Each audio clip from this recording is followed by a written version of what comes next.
하나님께로부터 난 자마다 죄를 짓지 아니하나니 이는 하나님의 씨가 그의 속에 거함이요 그도 범죄하지 못하는 것은 하나님께로부터 났음이라. 이러므로 하나님의 자녀들과 마귀의 자녀들이 드러나나니 무릇 의를 행하지 아니하는 자나 또는 그 형제를 사랑하지 아니하는 자는 하나님께 속하지 아니하니라. 우리는 서로 사랑할지니 이는 너희가 처음부터 들은 소식이라. 가인같이 하지 말라. 그는 악한 자에게 속하여 그 아우를 죽였으니 어떤 이유로 죽였느냐? 자기의 행위는 악하고 그의 아우의 행위는 의로움이라. 형제들아, 세상이 너희를 미워하여도 이상히 여기지 말라. 우리는 형제를 사랑함으로 사망에서 옮겨 생명으로 들어간 줄을 알거니와 사랑하지 아니하는 자는 사망에 머물러 있느니라. 그 형제를 미워하는 자마다 살인하는 자니 살인하는 자마다 영생이 그 속에 거하지 아니하는 것을 너희가 아는 바라. 우리는 계속해서 매 주일마다 거듭남에 대해서 배우고 있습니다. 예수님이 이 니고데모와의 대화에서 거듭남에 대한 가르침을 토대로 우리 거듭남의 특징들을 배우고 있죠. 그리스도인은 그냥 한마디로 거듭난 사람, 그게 바로 그리스도인입니다. 거듭났다라는 것은 하나님의 생명이 내 안에 들어왔다라는 것입니다. 하나님의 생명이 내 안에 들어오는 순간 우리는 거듭난 사람으로 하나님의 자녀가 되는 것이죠. 하나님의 생명이 우리 안에 들어오면 우리가 매주 배우고 있지만 하나님의 생명이 드러나게 되어 있습니다. 그래서 우리는 새 생명의 특징들을 매주마다 배우고 있어요. 근데 이제 성도님들 가운데 제가 일부 이렇게 좀 피드백을 들어보니까 어떤 분은 한 주는 내가 분명히 거듭난 것 같고 그 다음 주에는 나는 또 거듭나지 않은 것 같고 이렇게 감사와 이 좌절이 이렇게 반복되는 그런 경우가 있어요. 근데 제가 그래서 이 부분에 대해서 우리가 정말로 명심하고 주의해야 할 부분을 나누고 싶습니다. 우리가 매주마다 새 생명, 거듭남의 특징들을 배우고 있지만 이러한 특징들이 전부 드러나는 사람은 없습니다. 세상에 없어요.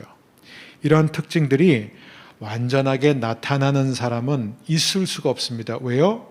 완전한 성도는 없기 때문에요. 세상에 완전한 성도는 없습니다. 하지만 그럼에도 불구하고 새 생명에는 항상 이런 특징들이 나타난다는 것은 분명합니다. 자, 이 부분에서 중요한 게 뭐냐면 여러분 우리가 가족을 한번 생각해 보면 좋을 것 같아요. 여러분 가족이라는 것은 이 생명을 공유한 사람들입니다. 그래서 한 가족이 가진 이 생명의 특징이 있죠. 어떤 형태로든 온 식구에게 그게 드러나게 돼 있어요. 뭐 예를 들어서 어떤 아이는 엄마 아빠를 반반씩 닮았어요. 근데 어떤 아이는 엄마는 전혀 안 닮았는데 아빠를 닮았어요. 그리고 또 어떤 아이는 아빠는 하나도 안 닮고 엄마를 닮았어요. 또 어떤 아이는 아기 때는 엄마를 닮았는데 커가면서 아빠를 닮아요. 그리고 어떤 애는 엄마 아빠를 하나도 안 닮았어요. 그런데 자라나면서 언젠가는 엄마 혹은 아빠의 특징들이 그 아이에게서 나온다는 것이에요. 무슨 얘기냐면은 이러한 새 생명의 어떤 징후에 이 분량이 개인차가 있다는 거예요. 다 달라요. 그렇기 때문에 모든 사람에게 이러한 특징들이 다 똑같이 나타나지 않습니다. 어떤 사람들에게는 어떤 특징들이 더 많이 나타나고 어떤 사람들은 어떤 특징이 더 적게 나타나요. 그리고 어떤 사람은 한참 가서 그 특징들이 드러나기 시작합니다. 그런데 중요한 것은 무엇이냐면은 이러한 새 생명의 특징은 반드시 작은 형태로도 드러나게 되어 있다는 것입니다. 우리가 그거를 명심해야 합니다. 여러분 가족도요 다 키가 다르고 외모가 다르고 기질이 다르고 성격이 다르고 이해력도 다르고 공감력도 다 다른 것처럼 성도들도 다 다릅니다. 하나님은 우리를 다르게 만드셨어요. 그렇기 때문에 우리가 중요한 부분은 누구도 이 100% 기준에 맞는 사람은 없습니다. 다만 이러한 새 생명의 특징들이 무엇인지 우리가 알고 있으면은 나에게 부족한 그런 요소들을 놓고 우리가 하나님께 기도하고 말씀으로 그것을 자라게 할 수 있다는 것이죠. 자, 우리가 지난주에 살펴본 새 생명의 특징은 의를 향한 목마름이 있다는 거예요. 기본적으로. 거듭나지 않은 종교인은 자기 의를 내세웁니다. 언제나 자기 의를 내세워요. 그런데 거듭난 사람은 하나님의 의를 구합니다. 그래서 신앙 성장할수록 이 세상이 주는 어떤 행복과 복을 추구하는 것이 아니라 거룩을 추구하고 하나님을 닮아가고자 하고 하나님 아버지의 뜻을 따라가게 되어 있습니다. 그게 바로 거듭난 사람의 특징이죠. 자, 오늘은 또 아주 중요한 어떻게 보면 절대적인 기준을 여러분과 함께 나누고 싶습니다. 제가 왜 절대적이라는 표현을 쓰냐면 오늘의 주제는 바로 사랑이기 때문에 그래요. 하나님은 하면은 바로 이 답이 나와야죠. 사랑이시라. 그죠? 하나님은 사랑이시라. 하나님은 정의가 아니에요. 하나님은 사랑이에요. 그게 바로 성경이 우리에게 주는 아주 분명한 정의입니다. 하나님은 사랑이 하나님이란 건 아니에요. 그렇지만 하나님은 사랑입니다. 자, 그러면은 하나님이 우리 안에 들어오시면 우리 안에 사랑이 생길까요? 안 생길까요? 당연히 생깁니다. 그렇죠?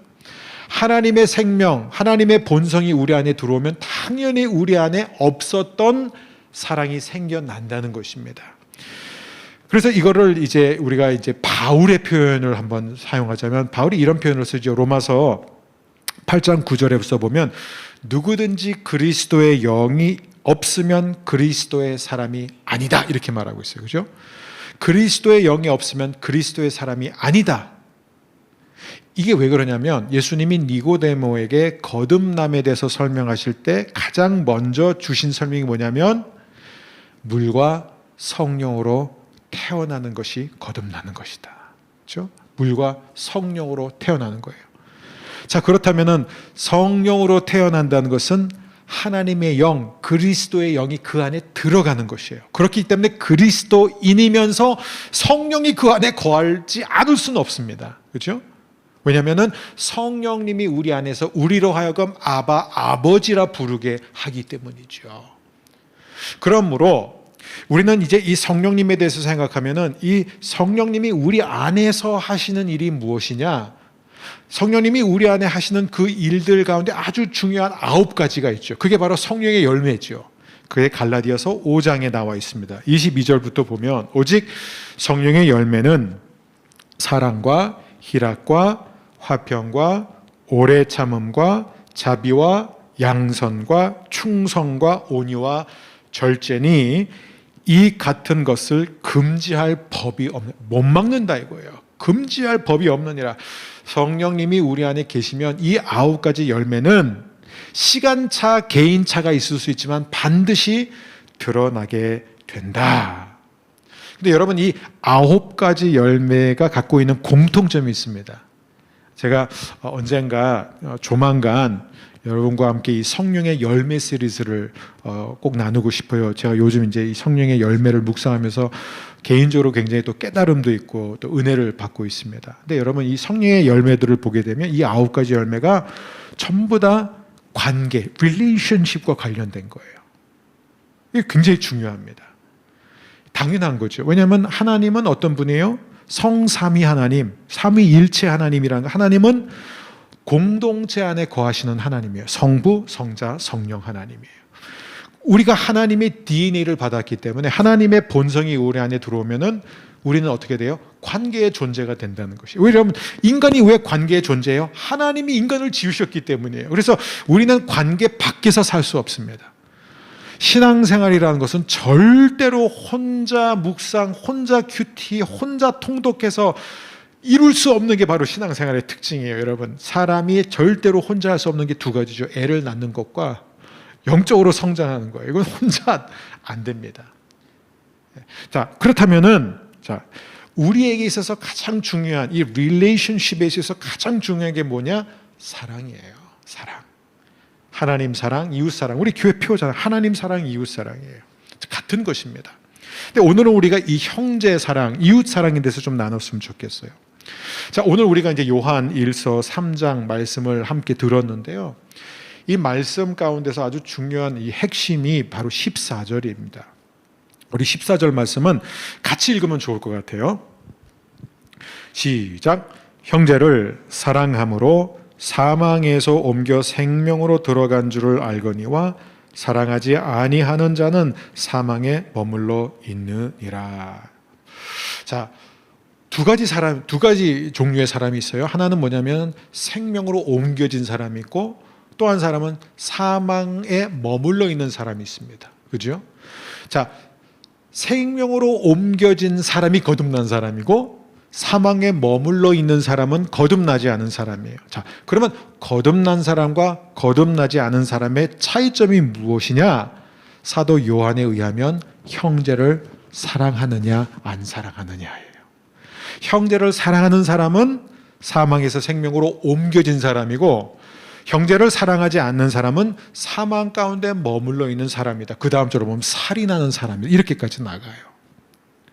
그만큼 사랑이 중요하다는 것입니다.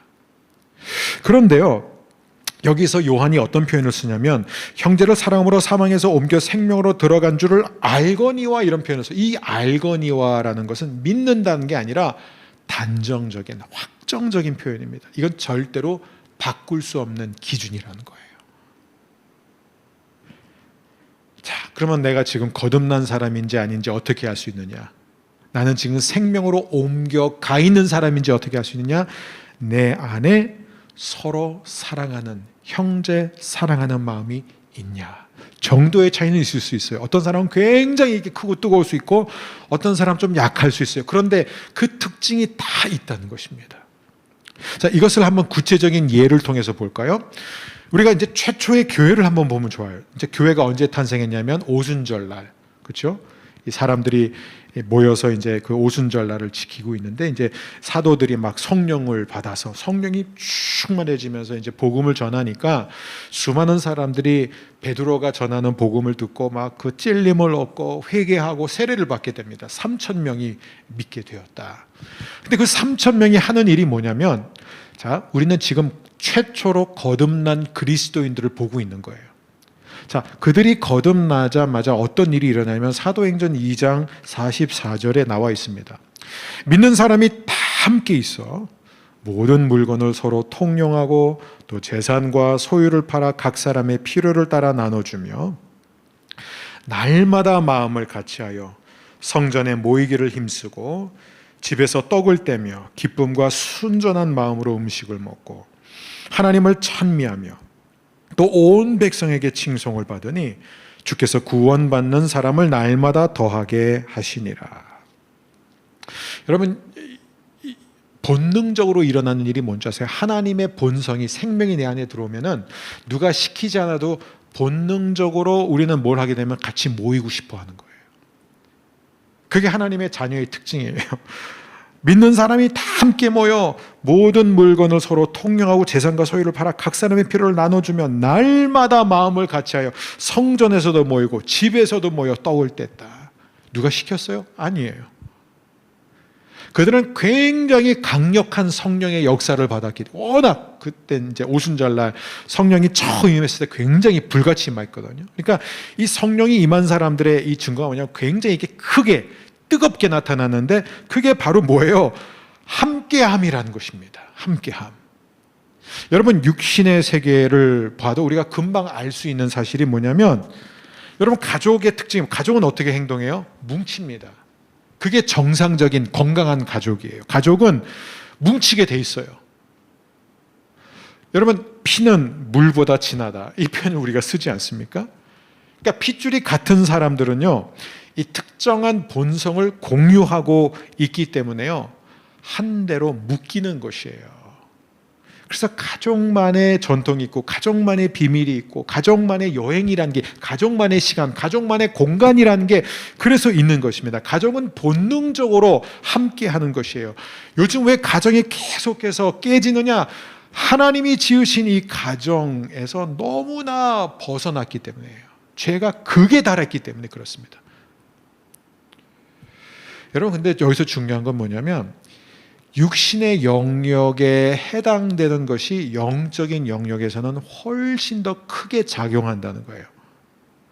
육신의 출생보다 영적 출생이 훨씬 더 크고 중요한 것처럼 육신의 가족이 굉장히 중요하지만, 하나님의 창조 질서 가운데 들어가지만 영적 가족은 훨씬 더 강렬한 것이라는 것입니다. 육신의 가족은 혈육으로 맺어지지만 하나님의 가정은 어떻게 해요? 예수 그리스도의 보배로운 피로 묶여져 있기 때문입니다. 그런 의미에서 오늘날 저는 이 교회 연합운동 한다고 그러면서 여러 기관들이 생겨나가고 있어요. 근데 저는 그런 모습들을 볼 때마다 사실 굉장히 우려가 돼요. 왜냐하면 교회가 연합하려고 여러 사람들이 많은 말들을 하고 논하지만, 여러분 사실 가장 먼저 정리되어야 되는 것이 무엇이냐면 교회란 무엇인가 이거예요. 그리스도인은 어떤 존재인지에 대해서 아주 분명한 이해가 선행되지 않으면 연합에 대한 이해 자체가 불가능하기 때문에 우리는 결국 연합을 이룰 수가 없습니다. 그만큼 이 거듭남의 문제가 얼마나 중요한지 모릅니다. 교회는 세상의 집단, 기업이 아니기 때문에 이런 방식으로 하나됨을 접근하게 되면 결국 교회는 본질이 흐려지게 되고 복음을 훼손하게 된다는 것이죠. 자, 그렇다면 이제 우리가 형제 사랑이 무엇인가를 좀 봤으면 좋겠어요. 다시 요한일서 3장 14절을 보게 되면은 우리는 형제를 사랑함으로 사망에서 옮겨 생명으로 돌아간 줄을 알거니와. 그렇죠? 우리가 거듭났다는 이 확실한 증거, 기준이 뭐냐? 형제 사랑이다. 그러면 이제 형제 사랑이 중요하구나. 그러면 형제 사랑이 무엇이냐? 이게 더 중요해요. 왜냐하면 형제 사랑이 무엇인지 알아야 형제 사랑을 하죠. 근데 이 형제 사랑이 무엇인지를 이해하기 위해서는, 이게 말장난 같지만 우리가 굉장히 쉽게 혼돈하는 게 뭐냐면 사랑하는 것과 좋아하는 것을 구분하지 못할 때가 많아요. 그런데 성경이 말하는 사랑은 좋아하는 것하고 상관없어요. 굉장히 다른 것입니다. 그렇기 때문에 우리는 사랑하는 것과 좋아하는 것의 차이점을 알아야 돼요. 성경은 한 번도 형제를 좋아해라 이렇게 말한 적 없어요. 형제를 사랑하라 그랬지. 원수를 좋아해라 이런 적 없어요. 원수를 사랑하라 이랬어요. 자, 그러면 차이점이 뭘까요? 먼저 여러분 좋아한다. 여러분 좋아하는 거 있으시죠? 좋아하는 사람 있죠. 좋아하는 영화 있어요. 좋아하는 배우가 있을 거예요. 좋아하는 음악이 있을 거예요. 여러분 좋아한다는 것은요, 자연스럽게 생겨나는 감정이에요. 그건 노력해서 되는 게 아닙니다. 그래서 누군가를 좋아할 수도 있지만 또 누군가를 안 좋아할 수 있어요. 저는 모든 사람을 똑같이 좋아할 필요가 없을 뿐만 아니라 또 모든 사람을 똑같이 좋아할 수 없다고 생각합니다. 여러분 모든 사람을 똑같이 좋아할 수 있으세요? 그것은 믿음이 있어도 안 돼요. 그러니까 믿음과 상관없는 거예요. 자기의 그 타고난 그 기질이 있어요. 성향이 있어요. 그러니까 어떤 사람을 그냥 좋아할 수 있는 거예요. 그 사람을 알게 되면서 더 좋아할 수도 있는 거고요. 근데 어떤 사람을 괜히 안 좋아할 수 있어요. I don't like you 할 수 있다는 거예요. 그거는 믿음의 영역이 아닙니다. 그건 감정의 영역이에요. 자, 그렇다면 내가 누군가를 좋아하지 않는 게 왜 문제가 안 돼요? 왜냐하면 내가 그 사람을 안 좋아한다고 그 사람한테 해를 끼치는 건 아니잖아요. 물론 제가 그 사람한테 가서 너 안 좋아해 이렇게 말하면 상처를 줄 수 있겠죠. 근데 그렇게 하면 안 되잖아요. 우리 이 아이들 보면요, 정말 너무 재밌는 게 뭐냐면, 우리 아이들이 이제 좀 더 커면서 이제 점점 막 아이돌, 뭐 가수, 뭐 연예인인 걸 막 눈을 뜨면서 막 가끔 자기네들끼리 싸워요. 누가 잘생겼냐, 누가 예쁘냐, 뭐 누가 노래 잘 부르냐. 다 의견이 달라요. 예? 좋아하는 사람이 달라요, 다. 그렇죠? 이건 잘못이 아니에요. 개인의 성향, 개인의 기질이 있기 때문에 그렇습니다. 자, 그렇기 때문에 성경은 우리에게 서로 좋아하라라고 말하지 않고 서로 사랑하라라고 말하고 있어요. 그러면 사랑한다는 것은 무엇일까? 형제로 사랑한다는 것은 무엇일까? 여러 가지 정의가 있지만 성경적으로 가장 쉽게 설명할 수 있는 정의는 뭐냐면, 내가 좋아하지 않는 사람도 좋아하는 사람 대하듯 대하는 게, 그게 성경적 사랑이에요. 그러니까 원수를 사랑할 수 있는 거예요. 나 원수 안 좋아해요. 저 사람 싫어요. 사실 감정적으로 너무 미워요. 때려주고 싶어요. 그런데 내가 좋아하는 사람처럼 대할 수는 있다는 거예요. 그게 하나님이 원수였던 우리를 대하신 방식이었습니다. 그래서 거듭난 사람과 거듭나지 않은 사람의 차이점이 무엇이냐, 이게 중요해요. 자, 좋아하는 것과 사랑하는 것의 차이를 이제 우리가 이해를 했다면, 그러면은 거듭난 사람과 거듭나지 않은 사람의 차이점은 무엇이냐? 거듭나지 않은 사람은요, 자기가 좋아하는 사람과 싫어하는 사람이 분명히 있고 그 감정에 지배를 받습니다. 그리고 그 감정 따라, 그 기분 따라 행동하는 게 거듭나지 않은 사람의 특징이에요. 그게 세상에서 말하는 사랑이에요. 그런데 거듭난 사람, 즉 하나님의 생명이 들어와 있는 사람은 무엇이 다르냐? 그 사람도 거듭나지 않은 사람과 똑같이 좋아하는 게 있고 싫어하는 게 있어요. 좋아하는 사람이 있고 싫어하는 사람이 있어요. 저도 좋아하는 사람이 있고 안 좋아하는 사람이 있습니다. 저 그거 죄책감 없어요. 안 좋은데 어떡하란 말이에요. 그건 어떻게 알 수가 없는 거예요. 성격이 안 맞고 성향이 안 맞고 기질이 안 맞으면 안 좋아할 수밖에 없어요. 그러나 거듭난 사람의 특징은 무엇이냐면은 좋고 싫어하는 것에 지배를 받지 않아요. 그래서 자기 감정 따라 행동하지 않고 자기가 좋아하지 않는, 아니 심지어 미워하는 사람도 마치 좋아하는 사람처럼 대할 수 있게 된다는 거예요. 노력한다는 거예요. 그 말씀을 붙잡고 그 말씀에 순종한다는 것입니다. 그게 차이점이에요. 그러니까 성경은 계속해서 사랑하라, 사랑하라, 형제를 사랑하라, 서로 사랑하라, 이웃을 사랑하라, 심지어 내 원수를 사랑하라. 여러분, 우리가 이 좋아하는 것과 사랑하는 것을 철저히 구분하지 않으면 너무 많은 사람들이 불필요한 죄책감을 자꾸 가져요. 하나님은 사랑하라고 했는데 난 저 사람 너무 미운데 어떡하지? 괜찮아요. 미워해도 돼. 그렇지만 미워하지만, 미운 감정이 내 안에 있지만 그 사람을 내가 좋아하는 사람처럼 대하게 되면 하나님이 우리를 도와주십니다. 우리가 순종하면 하나님의 사랑이 우리 안에서 자라나기 시작하는 거예요. 그게 바로 하나님이 원하시는 형제 사랑입니다.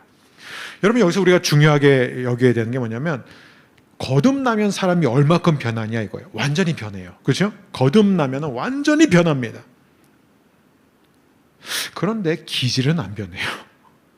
그 사람의 기본 성향이 변하지는 않아요. 그 사람의 개성이 바뀌지 않습니다. 여러분 생각해 보세요. 예수를 믿고 거듭난 사람들이 갑자기 다 같은 성향과 같은 개성과 같은 기질을 갖게 되면 그거는 아주 위험한 거예요. 그거는 병든 신앙관이죠. 하나님은 처음부터 저와 여러분을 다 다르게 지으셨어요. 여러분, 우리의 자녀들이 다 다르잖아요. 너무 다르죠. 어떤 부모가 내 목표는 내 자녀들이 다 서로 똑같아지는 거야. 그거는 말이 안 되는 거죠. 다 달라요. 개성이 다르고 성향이 다르고 기질이 다르고 성격이 다르고 다 다릅니다. 여러분, 제자들을 보세요. 이 제자들이 거듭난 후에 달라졌습니까? 예, 달라졌어요. 삶이 바뀌었어요. 그러나 그들의 기질과 성격과 성향은 바뀌지 않았습니다. 그리고 하나님이 그들 각자가 갖고 있는 그 고유의 기질과 성향을 통해서 일하신 것이에요. 그래서 우리가 이 부분에 대해서는 분명하게 이해를 하고 있어야 됩니다. 다시 정리합니다. 거듭나지 않은 사람은 좋고 싫어하는 감정의 지배를 받으면서 그것에 따라 행동한 사람이고, 거듭난 사람, 하나님의 자녀는 좋고 싫은 게 분명히 있지만, 여전히 남아있지만, 그러나 자기의 감정의 지배를 받지 않고 하나님의 말씀의 지배를 받고 하나님의 말씀대로 싫어하는 사람도 좋아하는 사람 대하듯 대하려는 사람입니다. 이 사랑이 여러분 안에 점점 더 자라나게 되기를 주의 이름으로 축복합니다. 자, 그리스도인은 왜 서로 사랑해야 되느냐? 사실 일종의 넌센스 퀘스천이에요. 그죠? 왜 사랑해야 되느냐? 저희 아이들이 어렸을 때 이제 막 싸우잖아요. 그러면 막 누구 막 밉다 그래요. 막 그러면 너희는 형제야. 너희 서로 사랑해야 돼 하면 막 그래. 왜 사랑해야 되냐고. 왜 사랑해야 되냐고. 간단히 형제니까. 가족이니까 사랑해야 되는 거예요. 이건 너무나 당연한 거예요. 왜 그리스도인, 왜 거듭난 사람은 서로 사랑해야 되느냐? 예수님이 뭐라고 너희가 서로 사랑하면 이로써 모든 사람들이 너희가 내 제자인 줄 알리라. 지금 우리가 서로 사랑하는 것은 하나님의 이름이 걸려있는 문제예요. 세상 사람들이 우리를 볼 때 하나님을 만날 것이냐 못 만날 것이냐가 언제 결정되냐면 우리가 서로 사랑하느냐에 따라서예요. 근데 서로 사랑하지 않는 하나님의 자녀들이 너무 많아요. 왜 그런지 아세요? 감정의 지배를 받기 때문에 그래요. 그래서 우리가 이거 하나만 좀 오늘 알았으면 좋겠어요. 내가 저 사람을 좋아하지 않아도 주님, 좋아하는 사람처럼 대할 수 있는 힘을 주옵소서예요. 그리스도인은 모든 사람을 똑같이 좋아하도록 부름받지 않았지만 저 역시 그러나 모든 사람을 똑같이 대하도록 부름받았습니다. 이게 바로 사랑이에요. 자, 세상에서 우리는 이런 표현을 쓰잖아요. 아까도 제가 언급했지만 피는 물보다 진하다. 그 이유가 뭐냐면은 여러분 가족이라는 특징이 뭐냐면 마음이 통하고 말이 통해요. 부부가 마음과 말이 안 통하면 세상에서 그것만큼 비참한 게 없죠. 그죠? 그래서 이 부부라는 것은 뭐냐면 나이가 들어가고 성숙해가면서 점점 마음이 통하고 말이 통하는 게 부부예요. 그래서 가족이 그래서 비밀을 공유할 수 있는 거예요. 여러분 가족만이 공유하고 있는 것들이 가정사랑이 다 있습니다. 그래서 여러분 아이들이 어렸을 때 부모가 자주 하는 얘기는 너 이런 얘기 밖에 나가서만 안 돼 이거예요. 그거는 비정상이 아니라 정상이에요. 그게 가족만이 갖고 있는 언어가 있고 비밀이 있고 노하우가 있고 지식이 있다는 거예요. 그래서 성경도 보면은 너희는 진주를 돼지 앞에 던지지 말라라는 말씀이 바로 이런 맥락에서 우리가 이해해야 되는 거예요. 왜냐하면 돼지한테 진주를 줘봤자 돼지가 그 진주를 알아보고 고마워합니까? 아니에요. 그냥 토해냅니다. 먹을 수가 없으니까 가치가 없는 거예요. 그러니까 뭐냐면 가족 안에서만이 공유되는 가치들이 있다는 거예요. 그 밖에 있는 사람들한테 상관없는 사람들이 얘기해서 그게 이해될 리도 없고 공감하지도 않고 가치 있게 여기지 않는다. 여러분 육신의 가족 안에서도 그런 일이 일어나기 때문에 여러분 보세요. 영적 세계에서는 훨씬 더 그게 강렬한 거예요. 육신의 가정 안에서도요, 정상적인 가정의 경우는 자기 부모님을 생각하고 부모님의 안녕을 생각합니다. 아버지의 이름, 가문의 어떤 그런 이름, 그리고 이 가정의 안녕이 나와의 행복과 직결되어 있는 거예요. 육신의 가족도 그래요. 영적인 가정은 그게 훨씬 더 강렬합니다. 같은 관심사, 같은 열망을 갖고 있어요. 그래서 하나님의 이름에 대해서, 하나님의 나라에 대해서 얼마나 큰 열정을 갖는지 모릅니다. 여러분 우리가 알잖아요. 이 혈연으로 맺어진 관계가 너무 귀하지만 언젠가 다 끊어집니다. 너무 마음이 아프지만 그건 현실이에요. 우리의 목숨 소중하죠. 그런데 그 목숨은 언젠가 사라져요. 그러나 예수 그리스도의 피로 맺어진 이 관계는 끝나지 않는다는 거예요. 영원해요. 하나님의 나라는 영원하기 때문에 우리의 목숨은 끊어지지만 하나님의 생명은 끊어지지 않습니다. 그래서 이 영적으로 하나 된 것이 얼마나 중요한지 모릅니다. 그리고요, 여러분 또 중요한 것, 가족의 특징이 뭐냐면 가족은요, 위기 상황에서 똘똘 뭉칩니다. 그게 가족이에요. 공격을 받으면 그 가족이 똘똘 뭉쳐가지고 함께 싸웁니다. 여러분 하나님의 가정의 특징이 무엇이냐?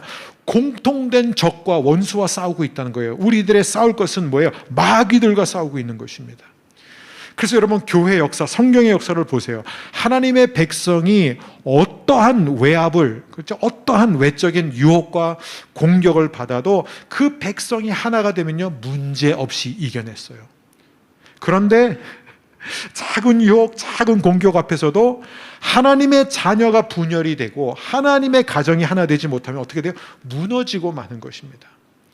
그렇기 때문에 가정은, 그리고 하나님의 교회는 어려운 때일수록 더욱 뭉치고 하나 되고 사랑해야 됩니다. 이 어려운 때에 여러분의 가정이, 우리 교회 모든 소그룹이, 이 교회가, 이 나라, 이 민족이 더욱더욱 하나 되는 은혜가 있었으면 좋겠습니다.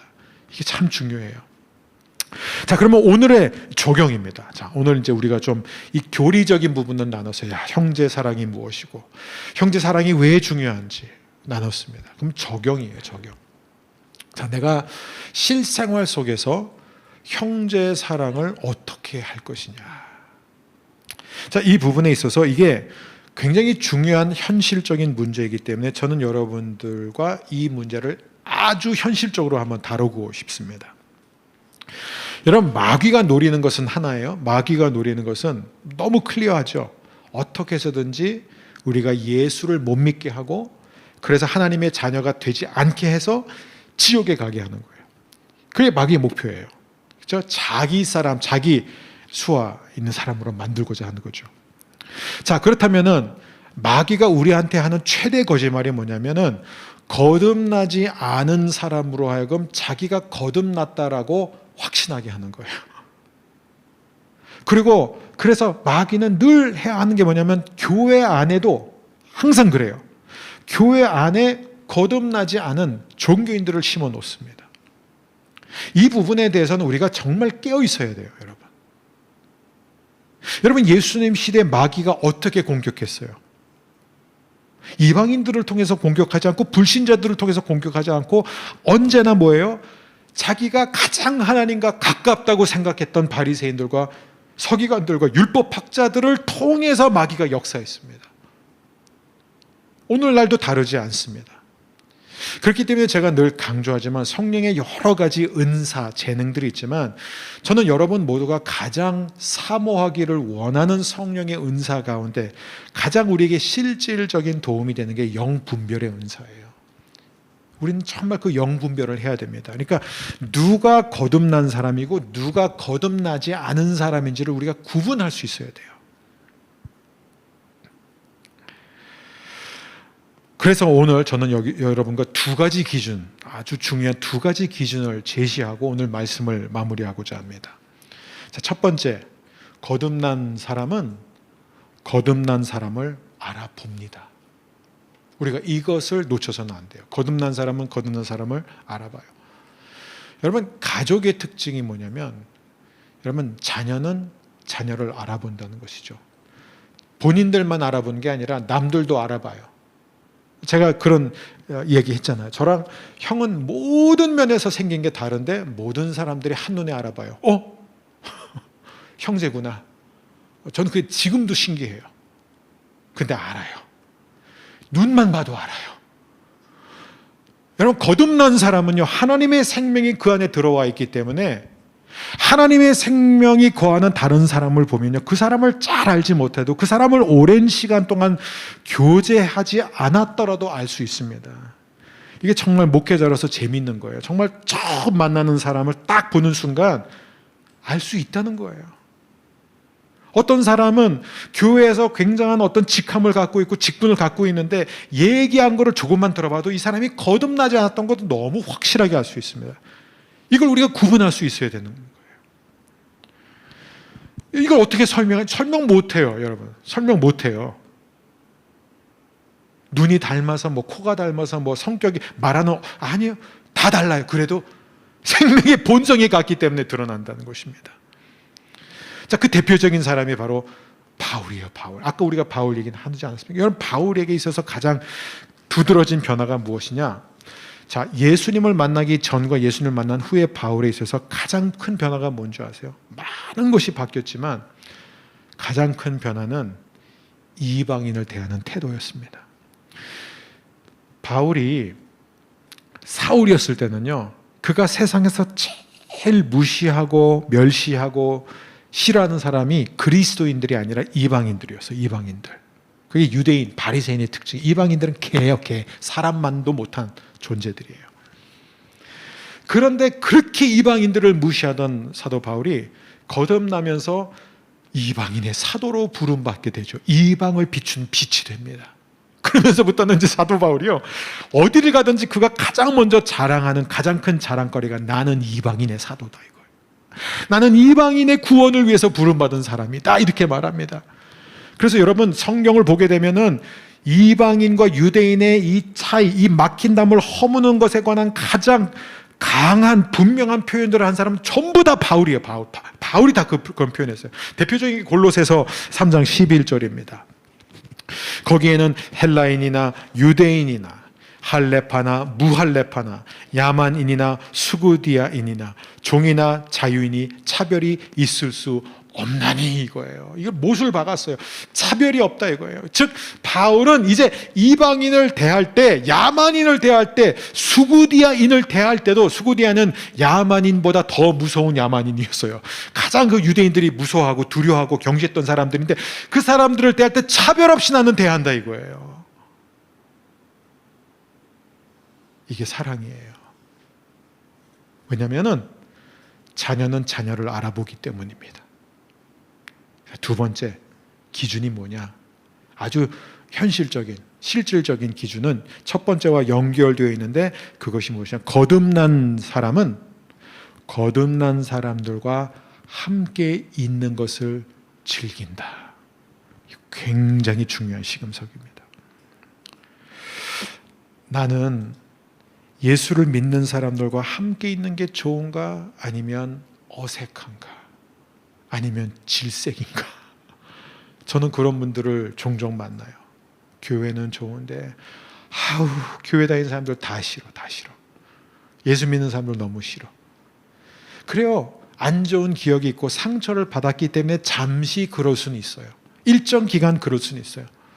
근데 어떤 사람은 정말 교회를 다니는데 평생 뭐냐면은 예배 와서 이 예배가 왜 이렇게 길어져? 이렇게 길어지면 안 되는데, 사람들 만나기 싫은데 해서 축도만 시작되면 나가는, 그날 약속이 있어서가 아니라 그냥 꼭 왜 사람들과 마주치기 전에 나가는 사람들. 소그룹에 들어가려면 그게 죽는 것보다 싫어요. 나 차라리 교회 안 나와. 나 교회 옮길래. 싫은 거예요. 그냥 혼자 있고 싶은 거예요. 여러분, 만일 여러분한테 어떤 상처가 있기 때문에 그 상처에서 아직 벗어나지 못해서 잠시 그런 거라면 이해는 하겠지만 굉장히 위험합니다. 그리고 그런 마음이 내 안에서 계속 나 혼자 뭔가 이렇게 믿는 사람들과 어울려 다니고 싶지 않고, 마음을 나누고 싶지 않고, 그 사람들과 함께 소속되어 있는 게 계속 불편하다면 여러분, 아마 여러분 안에는 거듭남의 표가 없기 때문일 거예요. 이거 굉장히 중요합니다. 하나님의 본성, 하나님의 생명이 우리 안에 들어오면은 내 과거와 상관없이, 내 옛 삶의 방식과 상관없이 하나님의 본성, 새 생명이 내 안에 들어옴과 더불어 나는 하나님의 사랑을 하게 됩니다. 정도의 차이는 있어요. 어떤 사람은 워낙 부끄럽고 워낙 수줍어하고 워낙 낯을 가리고 워낙 말이 없기 때문에 시간이 걸리고 덜 드러날 수 있지만 그래도 그 안에는 열망이 있다는 거예요.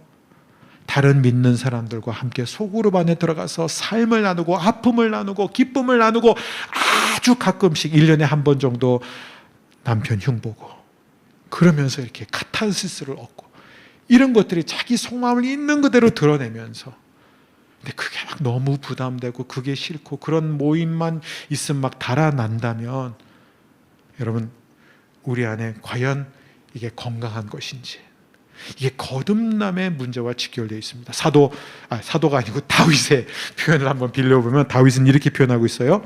시편 84편 10절에 보면 악인의 장막에 사는 것보다 하나님의 성전 문지기로 있는 것이 좋사오니. 또 시편 133편 1절입니다. 보라, 형제가 연합하여 동거함이 어찌 그리 선하고 아름다운고. 다윗은 세상의 수많은 모임들에 가봤지만 가장 좋은 모임은 무엇이냐? 형제와 함께 연합하여 동거하는 것이다. 그게 거듭난 사람의 본성이에요. 우리가 배우지 않았습니까? 사도행전적 교회란 어떤 교회예요? 최초로 거듭난 사람들은 아무도 시키지 않아도 자기네들끼리 모여서 말씀대로 사도의 가르침을 받고 서로 교제하고 떡을 떼며 오로지 기도하기를 힘쓰느니라. 이게 바로 거듭난 사람들의 증거입니다. 사랑하는 여러분, 오늘 말씀의 결론입니다. 저와 여러분 안에 한 생명이 있고 한 피가 흐르고 있다면 우리는 필연적으로 서로에게 끌리게 되어 있습니다. 우리는 형제를 사랑함으로 사망에서 옮겨 생명으로 들어간 줄을 알거니와 사랑하지 아니하는 자는 사망에 머물러 있느니라. 나는 거듭난 사람인가? 거듭난 사람은 형제를 사랑하게 되어 있습니다. 왜 형제를 안 사랑할 수 없느냐? 왜냐하면 하나님이 사랑할 수 없는 나를 사랑해 주셨기 때문에, 아무 자격 없는 나를 용서해 주시고 자녀 삼아 주셨기 때문이에요. 그래서 이 하나님의 본성, 생명을 받은 사람은 다른 사람을 용서하지 않고는 괴로워서 견딜 수가 없는 것이에요. 세상의 기준은 이거예요. 내가 왜 용서해야 돼? 저 사람이 잘못했는데, 저 사람이 나보다 더 잘못했는데 왜 매번 내가 지고 들어가야 하나, 이 말이야, 이렇게 말해요. 그게 세상의 기준이에요. 그런데 하나님의 자녀, 거듭난 사람은 내가 만일 저 사람을 대하는 것처럼 하나님이 나를 대해 주신다면 난 어떡하지? 큰일 나는 거예요. 그러니까 금방 자신을 낮춥니다. 그러면서 하나님 앞에 기도해요. 하나님, 저는 죄인입니다. 죄인인 저를 하나님 값없이 사랑해 주시지 않았습니까? 저를 용서해 주시지 않았습니까? 그러니 하나님, 저도 저 사람을 용서하고 저도 하나님이 나를 사랑해 주신 것처럼 저 사람을 사랑할 수 있게 해 주세요. 이 놀라운 사랑이 날마다 여러분 안에서 자라나기를 주의 이름으로 축원합니다.